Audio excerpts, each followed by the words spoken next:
Madeline Pierce hated two things in life: smug men in tailored suits and Ethan Rhodes. Unfortunately, Ethan was both.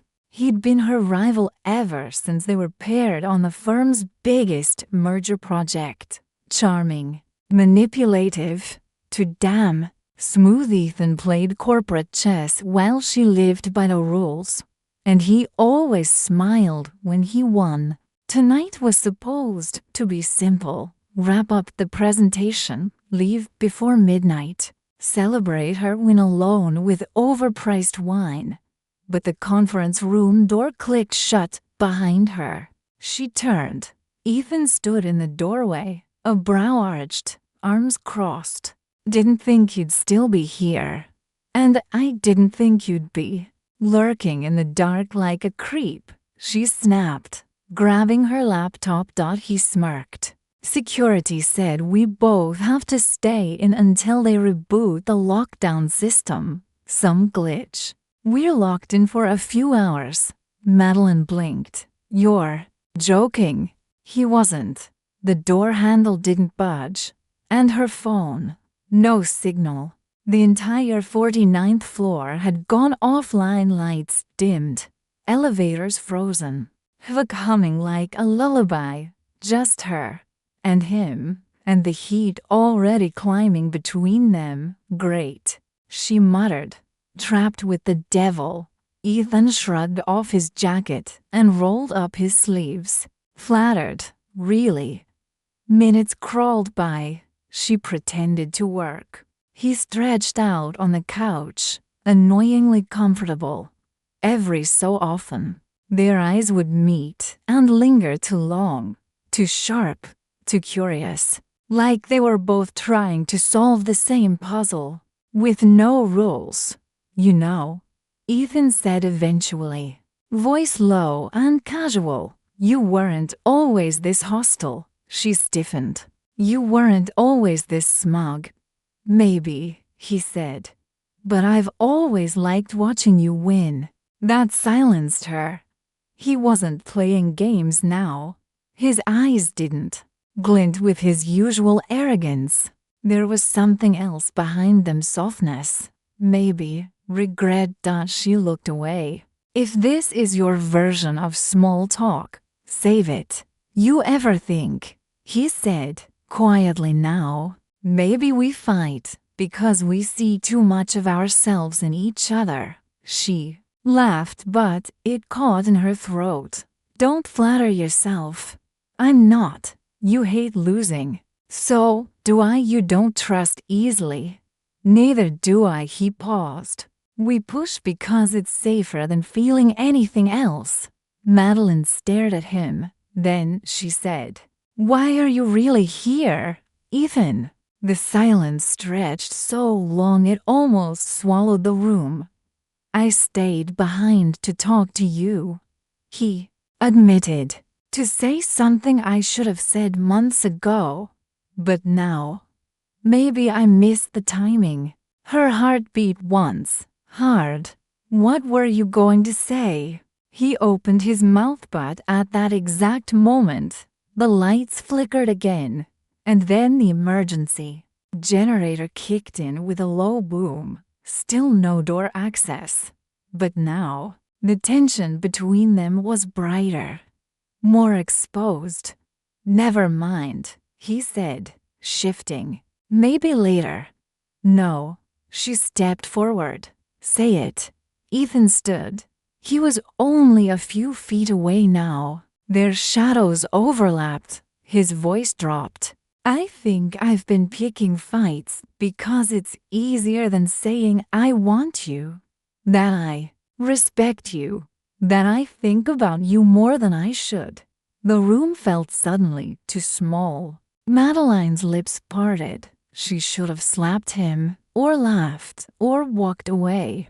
Instead, she stepped closer. "You're serious." "I've never been more serious." She looked at him, really looked. Not the suits, not the rivalry, just him. Ethan. Tired eyes, conflicted mouth. hands that didn't know what to do now that they weren't fighting. I don't know what to do with that, she whispered. You don't have to do anything, he said. Just don't walk away. And in the dim light, she didn't. Madeline hadn't moved for a full minute after Ethan's confession. The room was too quiet, too intimate, and the walls that had once held back her emotions, those sharp, polished walls she'd built over years, were beginning to crack. She backed away. You don't get to say that, she said finally, her voice trembling. Not after the months of games, insults, constant one-upping. I know, Ethan interrupted gently. I messed that up. But I wasn't lying. I admire you. I've always admired you. You just scare the hell out of me. That stopped her. She blinked. I scare you? You're smarter than me, sharper. You walk into every room like you already own it. You don't fake anything, Madeline, and I always felt like I had to. Her breath caught, because for the first time, Ethan Rhodes didn't look untouchable. He looked tired, honest, like someone who'd taken off a mask he didn't know how to live without. You think that's a compliment? She asked, quieter now. No, he said.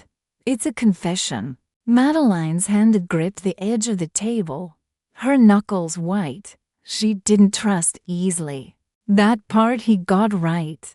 And trusting someone like Ethan, someone who made her burn in all the wrong ways, was dangerous. But something inside her ached to ask the next question. Why now? He hesitated. Because I thought I'd lose you. I heard the firm might move you to London, and I knew if I didn't say something tonight, I'd regret it. That hit harder than she expected. No one had ever admitted they feared losing her. Not her ex, not her friends, not even her family. But this man, her rival, her equal, her infuriating mirror he had. And now they were trapped in this glass box of a room with hours to go. Madeline turned away, pacing. I don't know what you expect, Ethan. An apology fixes nothing. We still hate each other. We still compete. I don't hate you. That's the problem, she snapped, spinning back toward him. You make me feel things I don't want to feel. You make me question everything I've worked for. He stepped forward, slowly. And what if that's not a bad thing? She froze. Ethan's hand hovered hesitating near hers, unsure, tentative. His voice barely above a whisper now. We're both tired of pretending, Madeline, just for one night. Can we stop? She looked down and let him touch her hand. The contact was electric. Simple, gentle, charged with every unspoken argument and every stolen glance that came before it. Their eyes met. Then the emergency lights flickered again, and a vent fan kicked in with a low groan. The air grew colder. She pulled away, suddenly breathless. We can't do this, she said, retreating. If we cross this line, we don't go back. I don't want to go back, he said, voice firm. Madeline swallowed hard. Her heart was a drumbeat in her throat. This wasn't a game, not anymore. She crossed to the couch and sat down slowly, arms folded tight. Ethan sat a few feet away, respectful of the space. Minutes passed in silence. Then, without looking at him, she said, "Tell me something real. No charm, no strategy, just you." He leaned back, thinking. My dad left when I was 12, he said finally. Left a note. Said I'd be fine because I was smart. Told my mom not to cry. Madeline's lips parted, caught off guard by the weight of that. Ethan continued, his voice steady but distant. I promised myself I'd never need anyone, that I'd win, charm, outthink everyone. But then I met you, and I couldn't fake it with you. I never could. Silence again. Then Madeline whispered, I cried in the elevator last week, after you shut down my pitch in front of the board. His eyes widened. Maddie, I didn't mean. I know, she said. I told myself I didn't care. But I did. They looked at each other across the room. The walls were falling fast now. And suddenly, the distance between them felt unbearable. The silence in the room had changed. It wasn't cold or combative anymore. It was soft, heavy, intimate in a way that made Madeline want to both run and reach for him at the same time. She sat on the edge of the couch, elbows on her knees, staring at the floor like it held all the answers.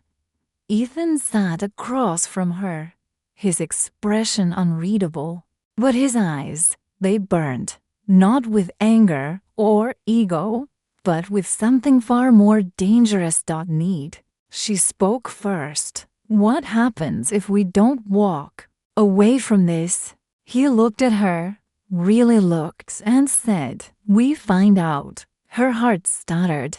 Madeline had spent her whole life running toward perfection and away from mess. And Ethan Rhodes, he was the definition of beautiful chaos. Everything about him screamed risk, emotionally messy, intellectually dangerous, romantically lethal. And yet, he was the only man who had ever looked past her armor and asked, are you okay under there? She rose slowly and crossed the room. Her heels echoed in the quiet like thunder. Ethan stood to meet her. They stopped with barely an inch between them. This is insane, she said, almost breathless. I know, he whispered. You'll ruin me. Maybe I'll fix you. That line, it broke her. Because deep down, she didn't want to be fixed. She wanted to be understood, seen, touched by someone who didn't see her as a threat or a trophy. And somehow, Ethan had always seen her. He reached up, brushing a strand of hair from her cheek, and said, tell me to stop. She didn't. Instead, she leaned in. Their lips met like the final strike of a match, sudden, consuming, inevitable. His mouth tasted of tension and truth, of everything they'd held back for too long. His hands gripped her waist like he was afraid she'd vanish. Hers curled around his collar, anchoring herself to the only solid thing in the storm. The kiss, deep and hot, breathless, messy. Her blazer slipped from her shoulders. His tie hit the floor. But it wasn't just passion. It was everything that had ever gone unsaid between them, now pouring out through touch. When they finally broke apart, gasping, Madeline's head rested against his chest. Neither spoke.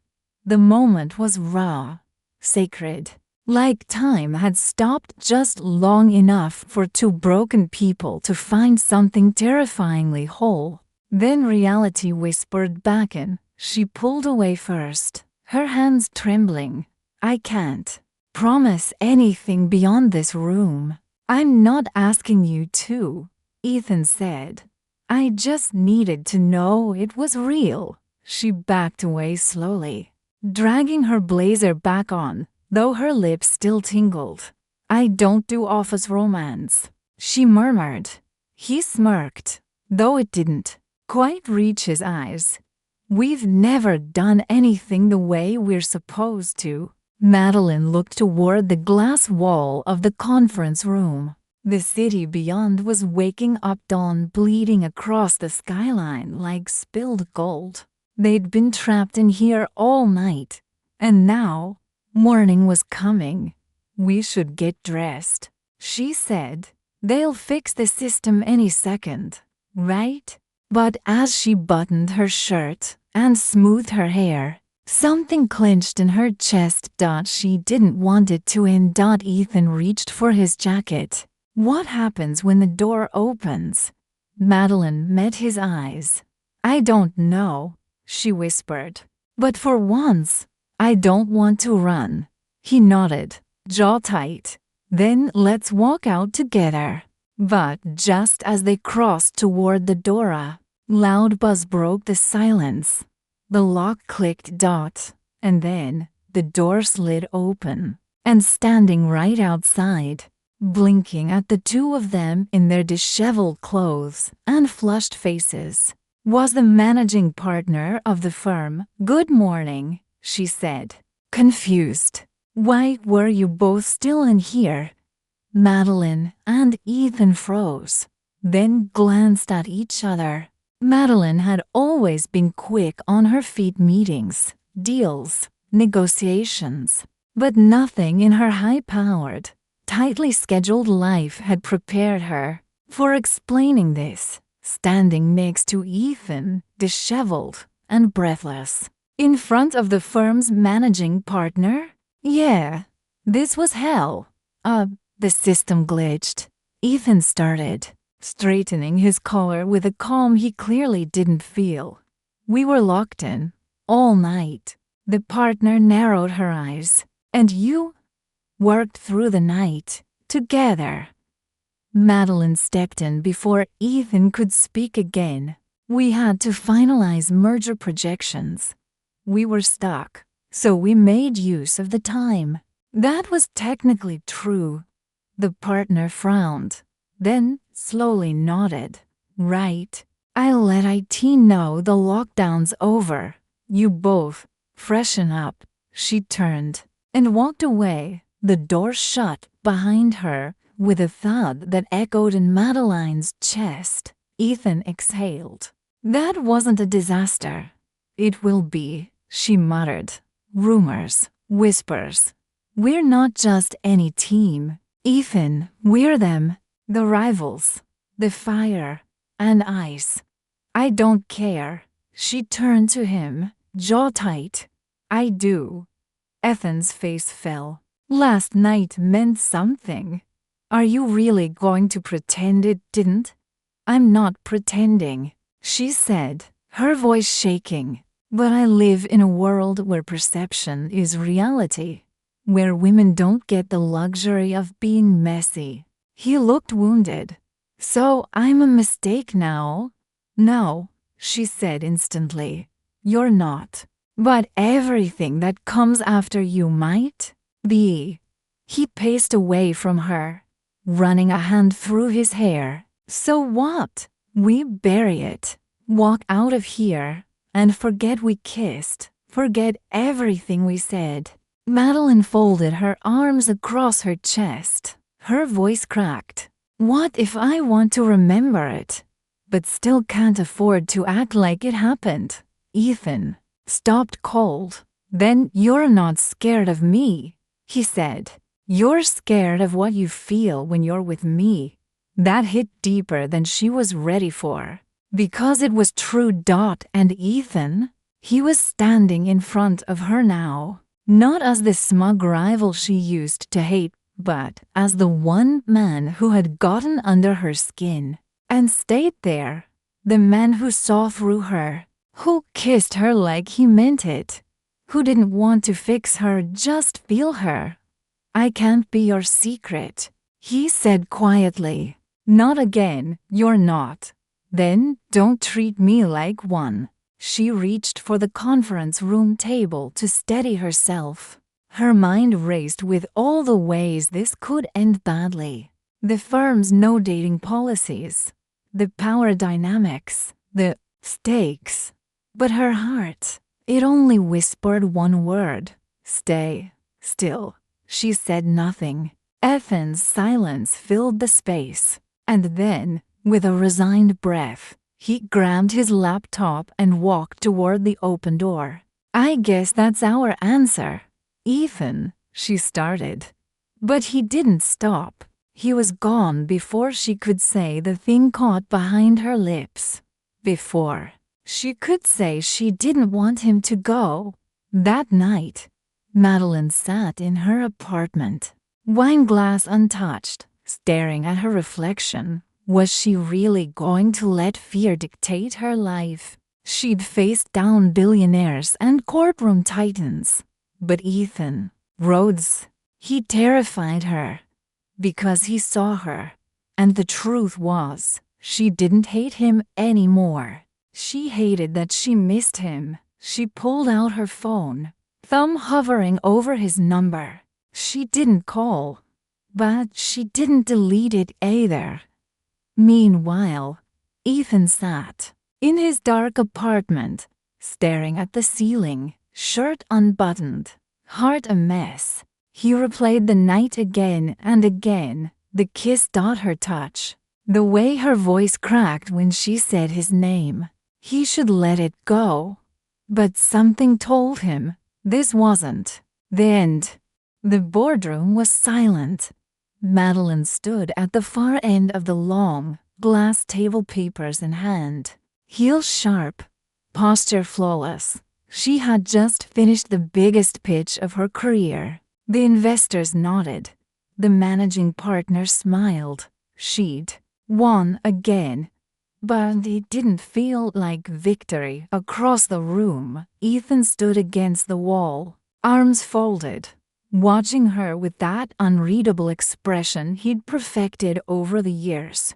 Except now, she could read it. She saw the distance, the questions, the flicker of hope dying behind his eyes.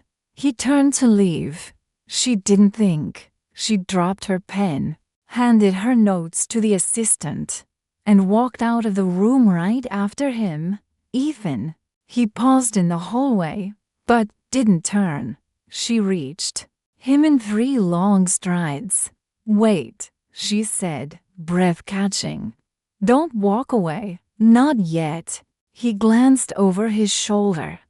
"You made it pretty clear, Madeline. You chose the win, the safety. Not me." "No," she said, her voice trembling. "I froze. I panicked. I chose fear. But I'm done doing that." Ethan turned fully now. "I'm not good at this," she admitted. "I don't know how to date someone I used to fight with. I don't know how to be vulnerable in a world that wants me to be invincible." He stepped closer. "You don't have to be anything but real." Madeline nodded, her eyes glossing with unched emotion. "Last night in that room, it wasn't just heat. It wasn't just the lockdown. You made me feel seen, and I haven't let myself feel that in years." Ethan's throat worked around a lump. "So what now?" She swallowed. "I'm not offering you perfect," she whispered. "I'm offering messy, scared, brave. U.S." For a second, he didn't move. Then he reached up and gently cradled her jaw, his thumb brushing her cheek. "If I say it," he said quietly, "don't run." She nodded. "I love you, Madeline." Her breath caught. "I love you too," she whispered. And then she kissed him, not out of panic, or heat, or impulse, but out of the kind of need that built over years. The kind of ache that only stopped when the right person held you like home.